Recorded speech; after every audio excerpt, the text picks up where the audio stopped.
Hi friends, welcome to Indu's kitchen. இன்றைக்கி நம்மளோட கிச்சனில் டக்குன்னு ஒரு 5 நிமிஷத்தில் செய்யக்கூடிய இட்லி தோசை கூட தொட்டு சாப்பிட்ற மாதிரி ஒரு அருமையான தேங்காய் புதினா சட்னி எப்படி செய்கிறதுன்னு பார்க்கலாம்.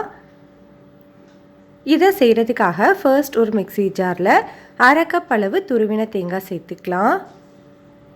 இது கூடவே 2 டேபிள் ஸ்பூன் அளவு பொட்டுக்கடலை சேர்த்துக்கோங்க. இப்போ இது கூட ஒரு சின்ன துண்டு இஞ்சி சேர்த்துக்கலாம். அதிகமாக சேர்க்க வேண்டாம், இந்த அளவு சேர்த்தா போதும். காரத்துக்கு 3 பச்சை மிளகாய் சேர்த்துருக்கேன். உங்களோட காரத்துக்கு ஏற்ற மாதிரி மிளகாயோட அளவை எடுத்துக்கோங்க. இது கூடவே ஒரு கைப்பிடி அளவு நல்ல ஃப்ரெஷ்ஷான புதினா இலை சேர்த்துக்கோங்க. இப்போ இதில் கொஞ்சமாக புளி சேர்த்துக்கலாம். அதிகமாக சேர்க்க வேண்டாம், இந்த அளவு சேர்த்திங்கன்னா போதும்.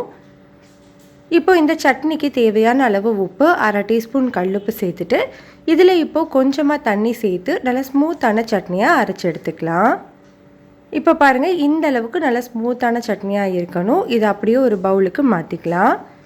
இப்போ இந்த சட்னியை தாளிக்கிறதுக்கு ஒரு பேனில் 1 டேபிள் ஸ்பூன் எண்ணெய் சூடுபடுத்திட்டு 1/2 டீஸ்பூன் கடுகு, 1 வரமிளகாய், கொஞ்சமாக கறிவேப்பிலை, 1/2 டீஸ்பூன் அளவு பெருங்காயத்தூள் சேர்த்து தாளிச்சிட்டு சேர்த்துக்கலாம் சட்னியோட. அவ்வளோதான், நம்மளுக்கு சூப்பரான டேஸ்ட்டான தேங்காய் புதினா சட்னி ரெடி ஆகிடுச்சு. கட்டாயம் ட்ரை பண்ணி பாருங்கள். செய்கிறது ரொம்ப ஈஸி, டேஸ்ட் ரொம்பவே நல்லாயிருக்கும். பிடிச்சிருந்தால் லைக் பண்ணி ஷேர் பண்ணிக்கோங்க.